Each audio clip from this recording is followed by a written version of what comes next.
pengalaman mentor saya Tuan Zulkifli Syafiee, penulis buku Wang Emas dan Misi Bebas Hutang. Katanya beliau, antara pelabur emas dan penyimpan emas gold saver, penyimpan emas lebih kaya daripada pelabur emas. Sebab apa? Sebab gold saver, penyimpan emas ada habit yang baik pada keuangan. Hanya memastikan tabungan bertambah sahaja. Bertambah.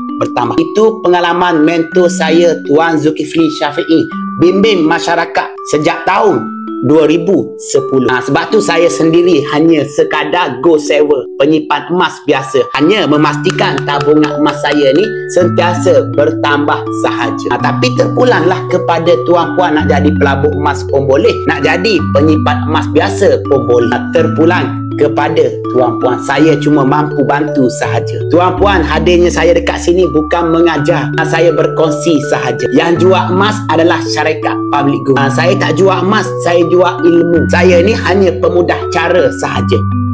Cuma adanya saya, urusan tuan puan menabur emas melalui syarikat Public Go cukup mudah. Saya akan bantu sebaik mungkin. Nak keluarkan emas macam mana, nak update profile macam mana, nak jual emas secara online macam mana, semuanya saya akan bantu. Apabila tuan puan daftar bawah bimbingan saya, tuan puan boleh guna saya ni.